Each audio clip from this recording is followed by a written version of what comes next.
அது சக்சஸ்ஃபுல் ஸ்கீம்னு வேற நம்ம கிட்ட சொல்றாங்க. நல்லா வெற்றிகரமா போகுது. வச்சுட்டு போய் அங்க கடற்கரையில படுத்துருவேன். நாங்க காலங்காலமா இங்க வட்டி கட்டிட்டு தாங்கணும். இட்லி 30 ரூபாய்க்கு விற்குது. ஒரு இட்லிக்கு காசு பறிக்க முடியாதாடா? இதுக்கு கூட வக்கற்ற நிலையில எங்க ஆத்தால வச்சுட்டான். 10 லட்சம் கோடி கடனாக்கி வச்சிருக்க நீ. 80,000 கோடி வட்டி கட்டுற நீ. கடங்காரப்பைய எனக்கு போடுங்க போடாம இருங்க. என் தம்பி பால் சொல்ற மாதிரி எங்களுக்கு போடுங்க போடாம இருங்க.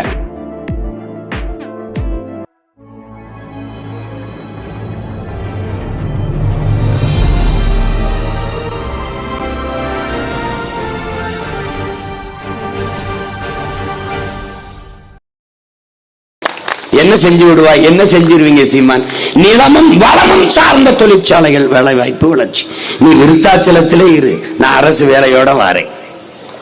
இங்க என்ன விலையும்? கரும்பு. கரும்பு போனா கரும்பு 5000 ஏக்கர்ல போனா தொழிற்சாலைய வெள்ளம் எடுக்கிறத. போனா தொழிற்சாலை கரும்பு சக்கல் இருந்து சாப்பாடு தட்டு தயாரிக்கிற தொழிற்சாலை. போனா எத்தனை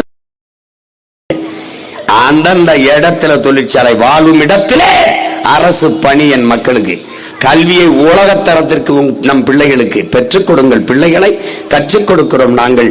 பிள்ளைகள் வீட்டின் செல்வங்கள் அல்ல, நாட்டின் செல்வங்கள். ஆகச் சிறந்த கல்வி உலகத்தரத்திற்கு தனி ஒரு முதலாளி அவனால் சிறந்த கல்வியை தர முடியும். 8 கோடி மக்களால் நிறுவப்பட்ட ஒரு அரசால் தர முடியாதா? இது கேள்வி. வா மோதுவான். தமிழ்நாடு அரசின் பள்ளி கல்லூரி சிறப்பா இருக்கா? தனி ஒரு முதலாளி நடத்துறது சிறப்பா இருக்கா? வா மோதுவோம். அப்ப ஆகச் சிறந்த கல்வி இலவசம், காசு கிடையாது. உன் தாய் உடல்நிலை சரியில்லை, உன் தாய் அல்ல, தேசத்தின் தாய்.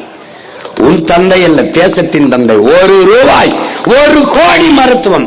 முதல் குடிமகனுக்கு என்ன மருத்துவமோ அது கடைகோடி மகனுக்கும் இருக்கு. வாடா, அதான்டா ஜனநாயகம். இங்க வாடா, நான் வைத்தியம் பாக்குறேன். காசு 1 ரூபாய் செலவில்லை உனக்கு. அப்புறம் வேற என்ன செய்யல?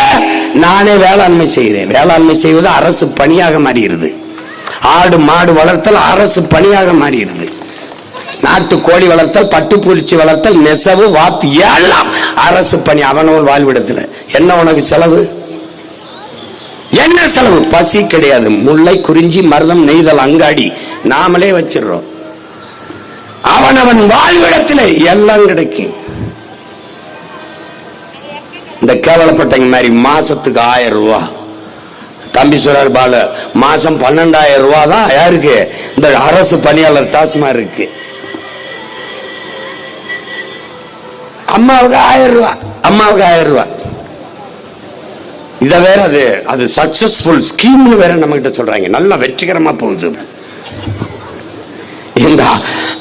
நம்ம ஊர்ல, எங்க ஊர்ல அம்மா களை எடுக்க வர்றவங்களுக்கு, நாத்து நட வர்றவங்க, களை பறிக்க வர்றவங்களுக்கு எல்லாம் 300 ரூபாய், 400 ரூபாய், 500 ரூபாய் சம்பளம் கொடுக்குறா. 30 ரூபாய் சம்பாரிச்சுக்க முடியாதா எங்க அம்மாவால, என் தங்கச்சியால? ஒரு நாளைக்கு ஒரு இட்லி 30 ரூபாய்க்கு விற்குது. ஒரு இட்லிக்கு காசு பறிக்க முடியாதாடா? இதுக்கு கூட வக்கற்ற நிலையில எங்க ஆத்தால வச்சுட்டு 1000 ரூபாய் கொடுத்தேன், 1000 ரூபாய் கொடுத்தேன். என்ன நீ சோழ ராஜராஜ சோழ மூவேந்தர் பரம்பரை சொத்தம்பட்டு வித்து கொண்டாந்து கொடுத்த? 10 லட்சம் கோடி கடனாக்கி வச்சிருக்க நீ.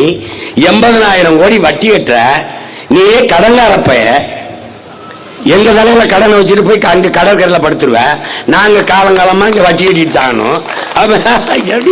எப்படி இருப்பாரு?